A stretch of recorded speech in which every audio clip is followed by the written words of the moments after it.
Բարի երեկո սիրելի հետևորդներ, այսօր մենք հյուրընկալվել ենք Ժառանգության կուսակցության կենտրոնակայանում, այսօր իմ հյուրն է Ժառանգության կուսակցության հիմնադիր Հայաստանի 3-րդ Հանրապետության առաջին արտգործնախարար Ռաֆի Հովհաննիսյանը։ Պարոն Հովհաննիսյան, շնորհակալ եմ մեր հրավերն ընդունելու համար։ Բարի եկար։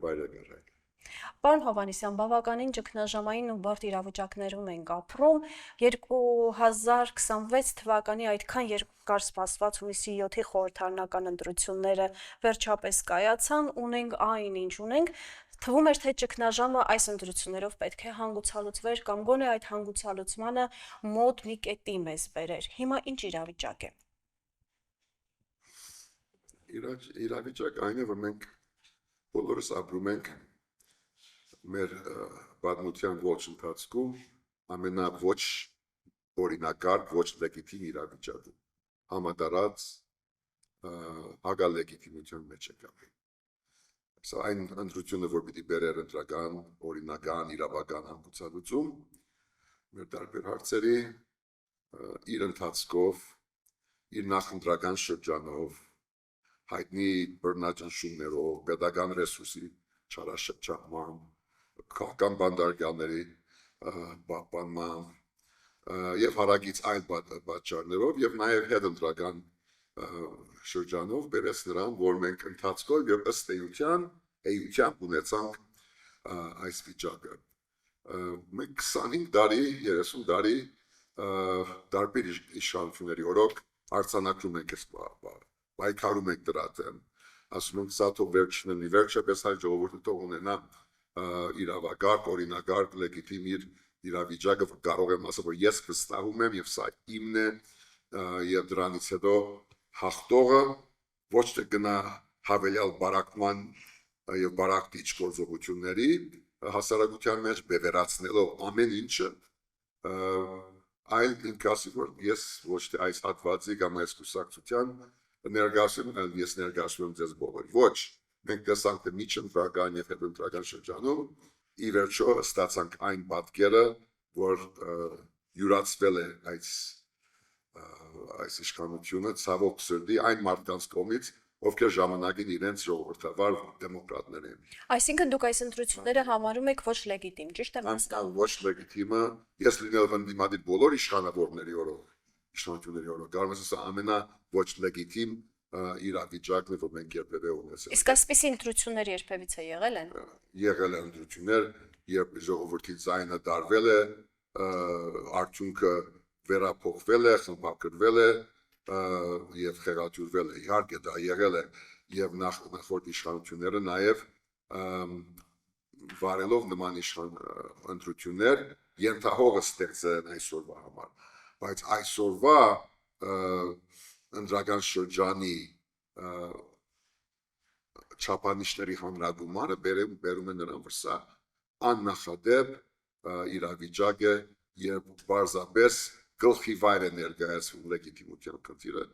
եւ թե ներքին, թե արտաքին հարցերում Հայաստանի Հանրապետությունը ունի սուբյեկտիվ կարգավիճակ լեգիտիմ ներկայանալու աշխարհին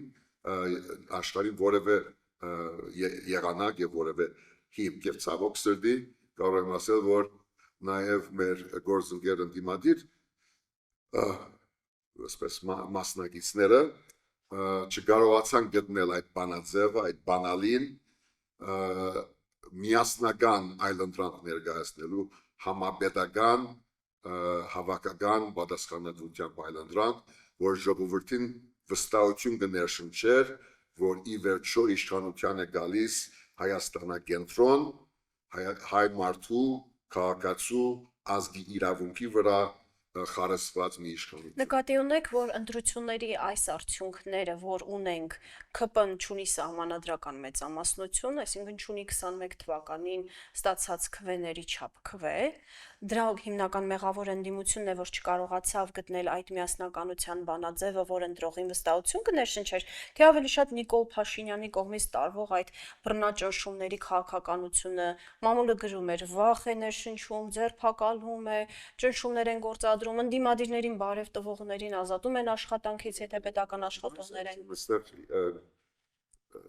Դվայդանքի կամ երկընտրանքի կարիք չկա, առաջի եւ ամբողջական պատասխանատուն այս գործող իշխանն է, գործող իշխանությունն է, ուղղակի մեր նման երկրում, որ երբևէ էական իշխանափոխություն չի ունեցել ընտրությունների միջոցով, ընդդիմությունը միշտ պիտի պատրաստ լինի անհավասար պայքարի եւ անգամ այդ անհավասարություն ի հեճուկս այդ անհավասարությունների այդ ամբողջ քրեական իշխանական պատասխանատվության այսպես ցուցակի ընդդիմությունը պիտի կարողանա հաղթահարել այդ խոչընդոտը այդ պատնեշը եւ մենք տեսանք որ ընդդիմությունը չունեցավ այդ հերատեսությունը իմ կարծիքով այդ գուրքային եսակենտրոն կամ ամբիցիոզ այսպես մոլուսկից դուրս գալու այդ հնարավորությունը որ թույլ կտար որ ինքը ունենար մի այլ ընտրանք որը նոր այսպես առաջարկ գներ Հայաստանի հասարակության ժամային օրերին։ Այ ուզում եմ անդրադառնալ այդ փոքր կուսակցություններին կամ փոքր ռեսուրս ունեցող կուսակցություններին, որոնք այնուամենայնիվ որոշեցին առանձին մասնակցել ընտրություններին, այ իրենց մասնակցությունը որքանով հարվածեց հենց այն ընդդիմության ուժերին, որոնք ամենաշատը հնարավորություն ունեին ազգային ժողով անցնելու։ Արդյոք նրանց դերը որոշիչ էր այս ընտրություններում։ Որովհետև եթե հաշվում ես 200,000-ի չափ ձայն է փոշիացել։ Ամեն ինչ որոշիչ էր, յուրաքանչյուր դրվագ, բողոք, նաև խախտում կարող է որոշիչ լինի։ Մի տեղամասը, երկրորդը, երրորդը, այս երեքը վրա անվավեր ճանաչվեցին, դրանք պիտի մեկը ասի վերջը, որ դրանք չազդեցին վերջնական արդյունքներով, բայց իհարկե ազդեցին։ Մոտավորապես 5,000 քվեի մասին եմ խոսում։ Ասեմ, որ սրանք փոքրիկ մոզաիկի խճապատկերի փոքրիկ գտորներ էին, որոնք ցույց տվեցին, որ ամբողջ համակարգում, ամբողջ ընթացքում, ամբողջ ընտրական վարվելակերպում եղել է այսպես համակարգային, հանրակարգային խախտումներ եւ ամեն ինչ ազդում է եւ ազդում էր երևի այդ փոքր դոգոս ստացած կուսակցությունների քվեները իհարկե եթե գործող իշխանությունը եւ ընդդիմադիր գլխավոր մրցակիցը ստանային նույն չափի պաշտոնական քվեներ այդ փոշիացած քվեները հավասար կփաշտվեին իրենց քվեների վրա դրա համար ես չէի ուզենա կենտրոնանալ որևէ մեկ բանի վրա մեկը մասնակցեց շատ դիտական մյուսը հենց այդ փոշիացման համար երրորդը ինչ որ իշխող կուսակցության որպես արբանյակ սատելիտ այո կուսակցություն այո բայց կարող եմ ասել որ հիմնական ընդդիմադիր առաջարկը այլ ընտրանքը որ պետք է լիներ համապետական վերգուսակցական այս համազգային ճգնաժամին համապատասխանող դեղի չունեցավ ոնց որ ոմանք նաև մոտեցան այս ընտրական շրջանին Ամերիկացին գասեն business as usual ոնց որ սովորական առօրյա ընտրություններ հիմա գնա մեկը վաղուց է մասնակցում փորձարու մեկը առաջի անգամ է մասնակցում բայց չէին հասկանում որ անհադից տեխնազույց չգիտեմ այդ վերջնական համարակալումից այն կողմ այստեղ կար իսկապես դարակազմիկ նշանակություն այս ընտրությունների եւ հիմա ունենք այն ինչ որ ունենք ես կարծում եմ որ ընդդիմությունը եթե այլ ձև կազմակերպվեր այլ եղանակով այլ տեսահորիզոնով եւ մտայնությամբ մենք կունենայինք ավելի դարբեր ասես համամասնություններ եւ դրա պատասխանատվությունը ուրեմն հետեւաբար նաեւ պատկանում է ընդդիմությանը բայց իհարկե այս ընդրությունների վարքին, դրանց ընթացքի, դրա ի վերջո արդյունքի եւ այս շարունակվող ճգնաժամի համար պատասխանատուն գլխավոր պատասխանատուն այո գլխավոր ամբողջական պատասխանատուն այս գործող իշխանն է եւ իր իշխանությունը Պարոն Հովհաննիսյան, ձեր կուսակցությունն էր քաղաքական կոնսուլտացիաներ վարում, հանդիպում էիք տարբեր քաղաքական ուժերի, սակայն որոշեցիք չմասնակցել։ Պատճառը ո՞րն էր։ Չգիտեմ որքան արժի հայկա գոնե այս պայման հետընտրական շրջանում պատմության գիրկը մտնել, բայց հարկելով ձեր հարցը կարող եմ ասել, որ դարիներ շարունակ թե կուսակցական առումով, միջկուսակցական, թե նաև իմ քաղաքացիական նախաձեռնությամբ փորձում ենք հենց այս շենքում իմի բերել դարբեր տեսակի գործիչների, կազմակերպական կուսակցական ներկայացուցիչների, քաղաքացիական հատվածի ներկայացուցիչների, մեկը փորձարու երկար տարիներ ընդդիմություն եղող, մյուսը իշխանավոր եղած, մեկը ռուսամետ, մյուսը ամերիկամետ, այսինքն բերել այն ինչ որ ես կոչում եմ համապետական այլընտրանքը, որը պետք է լինի ի վերջո Հայաստանակենտրոն եւ այդ դարբեր փորձերը, դարբեր այսպես շերտավորումներով, այսպես հաջողականությամբ ցավոք սրտի չբերեցին իրենց արդյունքի։ Ինչու, որն էր հիմնական Ես կարող եմ ասել, որ հայ մարդու ինքնասիրությունն էր ի վերջո ամբիցիոզությունը միգուցե կարծում եմ թե արդահայտված թե ոչ ի վերջո դա մարդը ուզում է իհարկե իր կյանքի իմաստավորը եւ ուզում նաեւ իր միջոցով նաեւ արդահայտի երկրի բարօրությունը, փոփոխությունը, ապական ինքը իհարկե Աստված բոլորից դրած է նպատակի համար, ամեն մեկ ուզում է իրեն վերագրել նպատակը։ Ես որպես դատախազ կամ մեղադրող չեմ ասում, բայց կարծում եմ հիմնական անհատական այդ ներքին զգացումներ մյուսի նկատմամբ վերապահումը որ չստացվեց։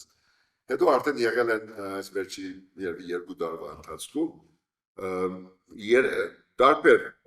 այսպես բազմաբևեր փորձարկումներ, բայց հիմնական խոսակցությունները մենք կատարել ենք 3 ուղղությամբ առաջինը բարոն Թաթոյանի հետ 2 տարի առաջ իր նախաձեռնությամբ, որ արդեն միացված, որպես մի միավոր մասնակցենք, արդեն միավորված մեկ կուսակցությամբ, այո, այդտեղ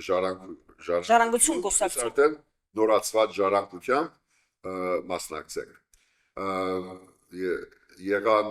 նաև հանդիպումներ բարոն Կարապետյանի ներկայացուցիչների Սամվել Կարապետյանի, այո, ներկայացուցիչների հետ եւ այնտեղ կար նաև բարոն Թաթոյանի հետ չստացվելուց հետո նաև բավականին խորքային քննարկումներ եւ ելի համաձայնություն լայն բազմաֆունկցիոնալ, բազմատեսակ դաշինքով մասնակցություն ունենալու այսպես ձևաչափի վերաբերյալ եւ դա եւս չստացվեց իրականություն չդարձավ երբ հանձնարարությունը չիրականացվեց հետո արդեն դարբեր ուղղություններով քննարկումներ եղան նույն ապրելու երկրի հետ այսինքն մենք փորձեցինք նախ բոլորի հետ միասին անել մեծ ընդդիմություն մեծ ընդդիմադիր այլ այսինքն մեկ ճակատով մեկ ճակատով եւ հետո արդեն դա որ չստացվեց հերթով փորձեցինք մեկը դիմացինի նախաձեռնությամբ մեկը մեր նախաձեռնությամբ որ ժառանգությունը առանց շատ ձևանալու շատ երևալու ինքը ունենա իր հետաքրքրի իր փորձառության համապատասխան մասնակցություն դաշինքային մասնակցություն որը իր անունը պիտի չկրի այսինքն իր մասնակցությունը պիտի լինի այլ մի ընդհանուր անվան տակ որ պիտի դաշինք ցավոք սրտի ոչ մեկի հետ չստացվեց եւ այնպես չէ որ ես հիմա պիտի բնտեմ հետադարձ հայացքով հայկա որ եթե մեր ասածը լիներ անպայման այլ կլիներ բայց ես կարծում եմ որ եթե այդ ոգին այդ ռազմավարությունը այդ խմորման եւ հասարակության մեջ դիզման այդ առաջարկը մենք պիտի կատարենք միասին իմի բերելով այս ուժերը կամ բազմագի կամ երկկողմանի այս հարաբերությունները ես կարծում եմ որ մենք ունենայինք էապես տարբեր արդյունք եւ ոգի այսօր հիմա ուրախ եմ բոլոր դեպքերում որ մարդիկ սկսել են նաեւ հետևելով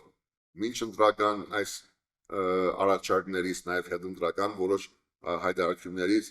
սկսել մտածել համախմբված գործունեության մասին։ Սամվել Կարապետյանը հայտարարում է ընդդիմության համախմբման մասին, որ պետք է բոլորս համախմբվենք։ Լավ է։ Համաձայն եմ, որևէ ճիշտ հերթականություն չկա, բայց ընդհանրապես նման կարևոր գործերում նախ պիտի գործը արվի, հետո հայտարարվի։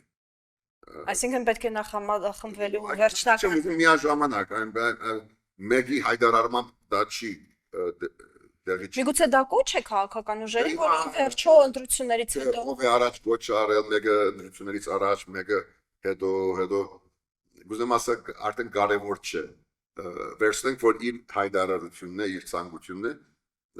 ես համաձայն եմ, բայց սա պիտի չլինի մինչ ընտրական շրջանի նման, պիտի չլինի տեխնիկական, պիտի չլինի մեխանիկական միություն, որ պիտի շարես ինչ-որ մեծ ու փոքր կուսակցություններ պոլիտբյուրոյի պես եւ նստես այդտեղ գլխավոր աթորին եւ ասես, որ միացանք կամ միատ հանրահավաք պիտի անենք, սա անունը սա պիտի լինի որն է գաղափարը, որն է նպատակը, որն է ռազմավարական թիրախը եւ մարտավարականը, որոշումների կայացման մեխանիզմը որն է, ով ինչ է ներկայացնում այդ։ Եվ անպայման չէ որ բոլոր 100 միավորները պիտի նստեն այդտեղ։ Ես թող չլինեմ, մեկ ուրիշը թող չլինի, թող ամբողջ կուսակցական չլինի հաստատ մեր ընդդիմության գործընկերները, եթե վերցնես վերջի 4-5 տարիները դաշտի մեջ եղել են, հարկանքի արժանի են, ես ներկայ եմ եղել միշտ որպես քաղաքացի, բայց մարդիկ միշտ վերցնում են նեղ մոտեցումը իրենց սեփական հետաքրքրի փորձառության, ուսակցականության հիման վրա։ Եվ հիմա այն բանն է, որ բոլորս միասին պիտի հասկանանք, թե կարևոր չէ թե ով է առաջ ասում կամ ով է հետո, բայց նույն ձևով, նույն մեթոդաբանությամբ, նույն ուսակցականությամբ, նույն ասպես ոչդային, չգիտեմ, գուրքային ասպես ցանկություններով, հագումներով մենք ոչ միտեղ չենք։ որովհետև Նիկոլ Փաշինյանը այդ հարցում գերազանցում է բոլորին։ Առաջին հերթին եւ այո։ Պարոն Հովհաննիսյան, Հայաստանում ընտրություններով հնարավոր է իշխանություն փոխել, որովհետև այդ դիսկուսը ակտիվորեն կար թե ընտրություններից առաջ, թե հետո։ Նաև շատերը մտաբերում էին, դուք ասացիք շատ պատմության խորքերը չգնանք, բայց ձեզ հետ հանդիպելու այս առիթը չեմ կարող չօգտագործել 2013 թվականին, երբ դուք շատերի բնորոշմամբ հետ քայլ արեցիք։ Եթե այդ հետ քայլը չանեիք, հնարավոր էր որ կարողանայիք իշխանությունը վերցնել։ Ես չգիտեմ հետ քայլը ինչին է վերաբերում, կարող ենք հետո քննարկել եւ նորից դիչուզենայի շատ խորանալ, բարձրապես կարող ենք ասել, որ 2013 թվականին նվազագույն բյուջեով որևէ այլ գազམ་ագերբության կամ միջազգային կենտրոնի կամ չգիտեմ ինչ զորակցության մենք գնացինք պայքարի այն բահին, երբ որ ուրիշները հրաժարվում էին։ Ընդ որում հսկայական աջակցություն ունեիք դուք։ Եվ 30-40 օրվա ընթացքում շատ սովորական մոտեցմամբ իմ որդու Գարինի քարոզչական գազམ་ագերբմամբ առանց որևէ միջազգային քաղ տեխնոլոգիի մարդիկ կարծում էին։ Առանց Եվրամիության եւ ԱՄՆ-ի աջակցության։ Որևէ մեկի մենք գնացինք 40 օրվա մեջ ժողովրդի մեծ մասը գոմնորոշվեց։ Ժողովուրդը իր քայլը կատարեց այդ օրը ընդրադեղամաս գնալով եւ քվեարկելով։ Գյումրին անգամ պաշտոնական դվյալները 80% եւ մնացած դեղերը, որտեղ վերցված էին, դարված էին քվեների զգալի մասը։ Բայց մենք ենք, որ մեր ռեսուրսներով, մեր գազམ་ագերբական ունակություններով մենք պատրաստ չէինք այդ օրը դիմանալու, դիմադրելու եւ պահպանելու այդ քվեները, որ մեր կարծիքով պիտի բերեին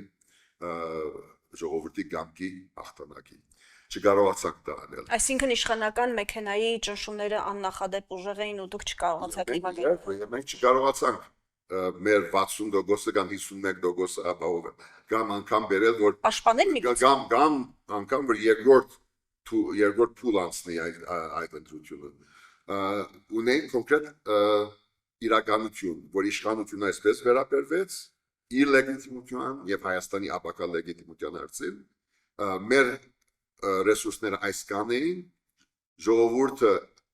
ինքը իր գործը արեց, բայց որքան մենք դիտարկեցինք, ինքը պատրաստ չէր հարադև քրիտիկական զանգվածի բերով հետևողական պայքարը դանել փողոցային, ինքը իր գործը արդեն արել էր։ Մանավանդ այդ վիճակում, որ միջազգային հանրությունը, միջազգային հանրություն կոչվածը, ինքը իհարկե որոշակի խախտումներ արձանագրելով, ինչպես միշտ անում է, որոշեց, որ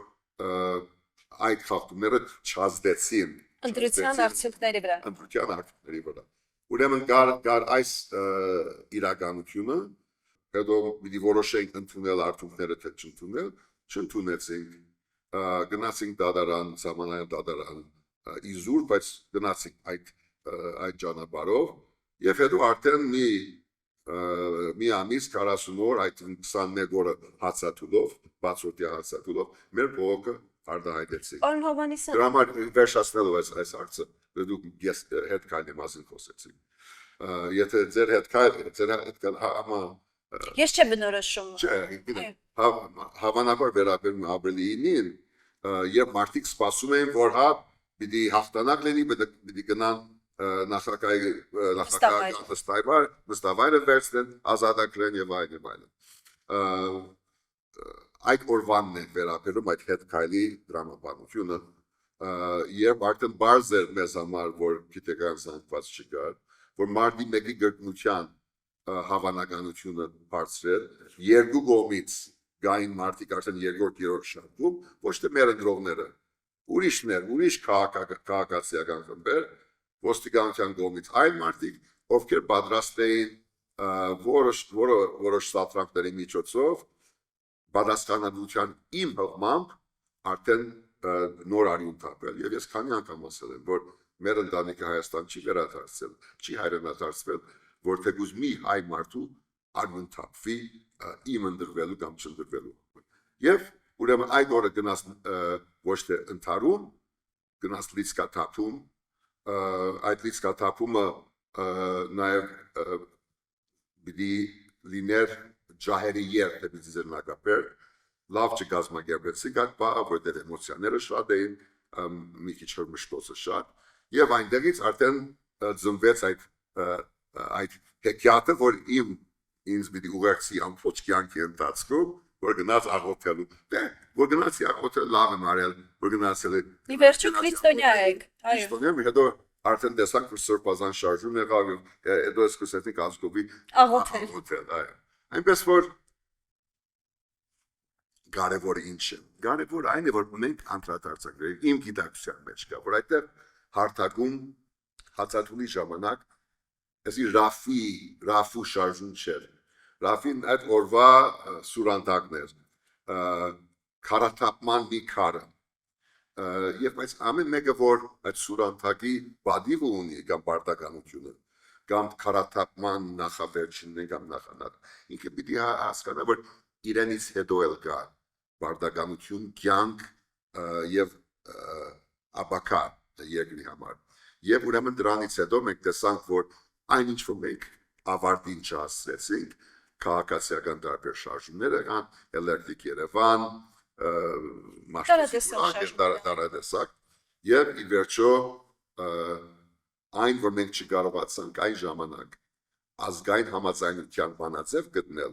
երկու կողմերի մեջ, դա մեծ բաց էր բոլորիս համար, որտեղ 5 տարի հետո եկավ եւ բումերանգի նման խփեց ամբողջ երկրին։ Եվ այսօրվա նաեւ վիճակը դրա համար ասում եմ, որ ամեն մեկը ոչ թե սպասում է, որը մեկ ինձ ներողություն խնդրի, ոչ, ամեն մեկը պիտի ունենա քաղաքացիական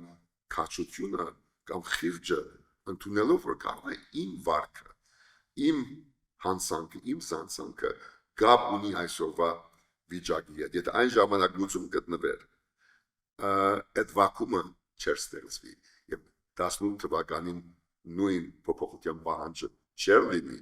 եւ կարող է մեր ազգային հարցերի, Արցախի կորստի,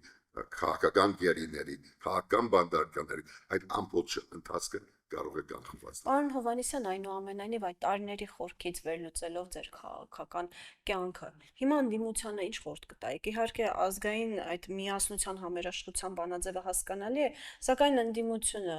ընդդիմադիր ամենահզոր ուժերը ինչ պետք է անեն կոնկրետ քայլեր, որպեսզի կարողանան դիմակայել իշխանության այս հզոր մեքենային, որովհետև Նիկոլ Փաշինյանը տեսնում եք աննախադեպ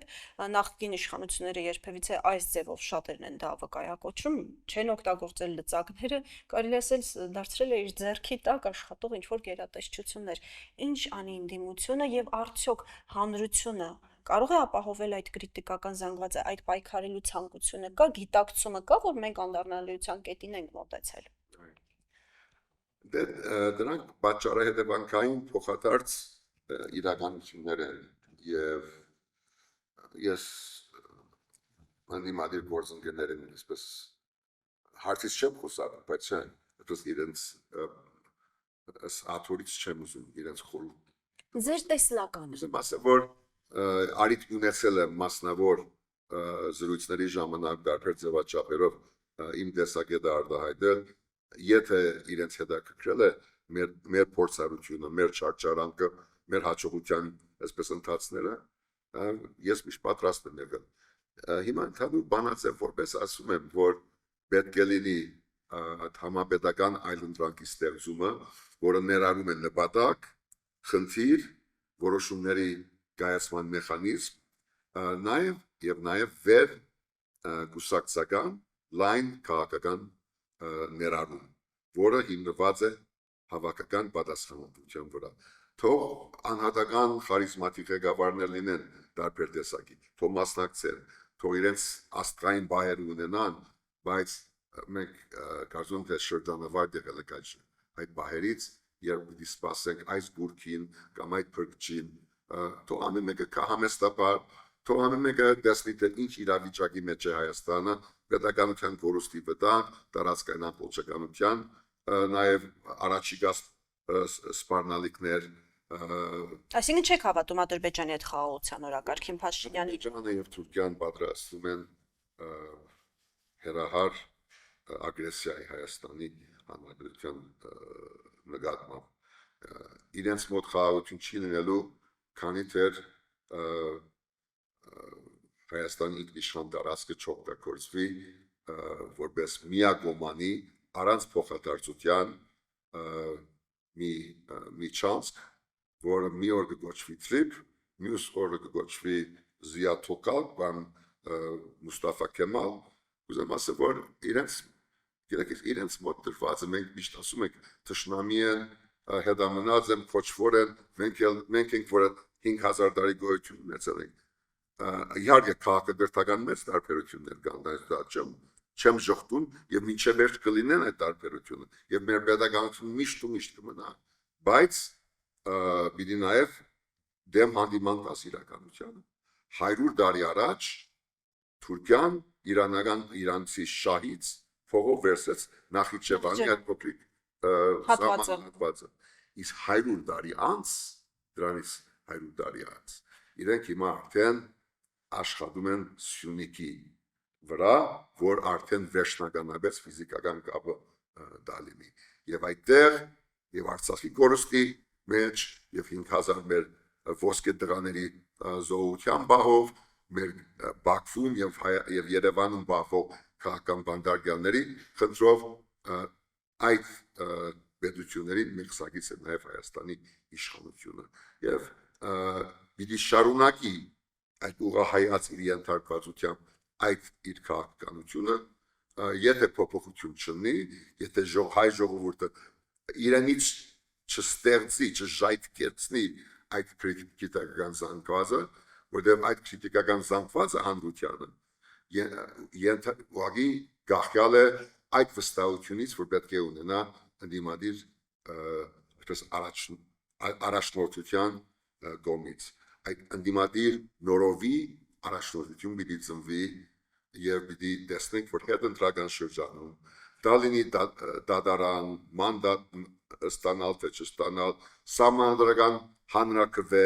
կանխելու միջոցով կամ հետո դեմն առնելու միջոցով, ուզեմ ասել, որ պայքարի դարբեր արարներ բացվում են մեր առաջ եւ թե ընդդիմադիր կազմակերպված դաշտը խորհրդարանական եւ ամենակարևորը ողջ հասարակական եւ թե հասարակությունն ինքը պիտի նախապատրաստվի նրան, որ վերջի մարդը չէ։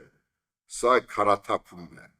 Ես որ 2013 թվականին ինձ թվում է, որ ես նախավերջին քարտն եմ այդ քարաթափման մեջ, բայց միամիտ է, ոչ թե նախավերջին է, նախա շարունակվում է այդ պայքարը հիմա է եւ ամեն մեկը մի դուրս գա, չեմ ասում թե ուրանա իրանցը,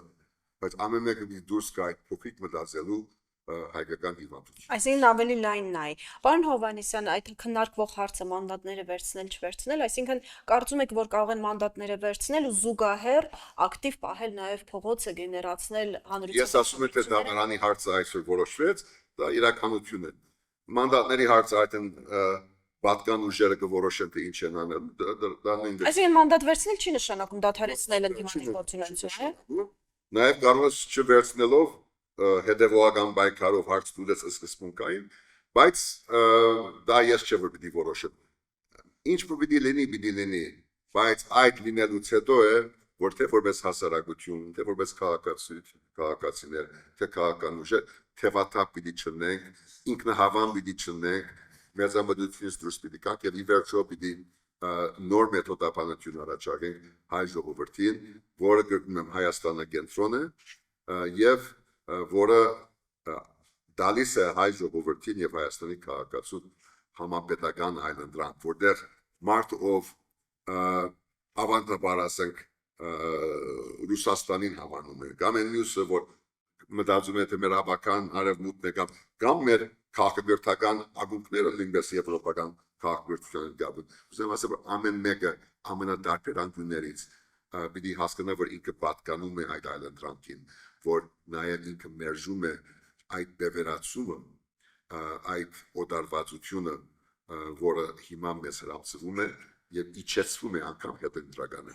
ընթացքում։ Եվ դրանից հետո հուսով մենք կունենանք մի իշխանություն 5 տարի մենք չենք ցկելու։ Այդքան ժամանակ չունենք, որ մենք պիտի լուծումները ավելի շուտ տեսնենք։ Որտեղ ադրբեջանցիները պատրաստվում են Հայաստան գալ։ Արևմտյան ադրբեջանցիների ինչ-որ կա։ Բայց մի իշխանություն, որ վերջում ասի, որ մենք ներկայացնում ենք ողջ հայությունը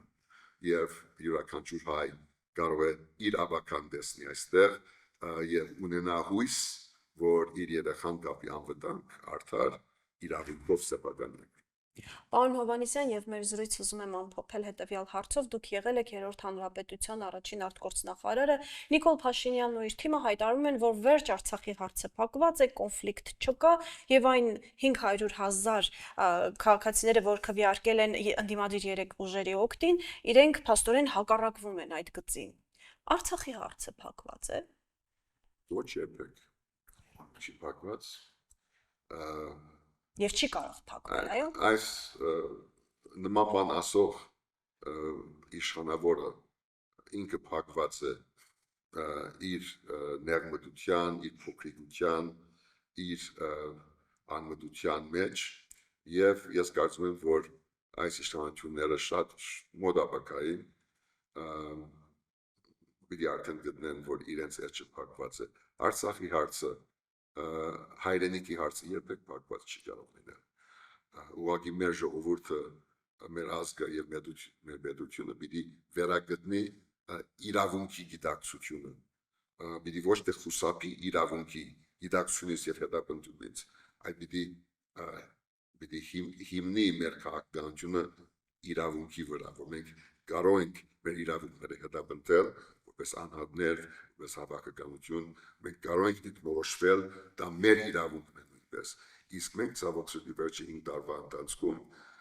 այդ մեր իրավունքը մենք զիջել ենք հակառակորդներին, զիջել ենք։ Այն մագարտակներ ենք նստած Բաքվում, ասում են, որ իրենք այնտեղ Նուրնբերգը իրականացնել, մեր նկատմամբ։ Փոխանակ իրենք նստեն միջազգային դատարանի առջև իր ռազմական իրենց հանցագործությունների համար, հայրենազորկման համար, ցեղասպանության համար, իրենք մեզ են ասում, առանց պատասխանի, առանց ամենադարական պատասխանի։ Մենք պիտի սովորենք խոսել մեզ համար, պատասխանել մեզ համար, լինել դիվանագետ եւ շրջայաց եւ ժամանակակից քննիչ չկա։ Մենք պատրաստ ենք մասնակցել ժամանակակից աշխարհի ոլորտին, բայց առանց իջելու մեր իրավունքները եւ բարձր որ Արցախի հարցը ինչպես եւ Հայաստանի ողջ հարցը երբեք չի կարող շփոթված։ Պարոն Հովհաննիսյան, շնորհակալ եմ շատ հետաքրքիր ու անկեղծ զրույցի համար։ Շնորհակալ։ Հարգելի հետևորդներ, դուք դիտում եք Հրապարակ TV-ին, հաջողություն։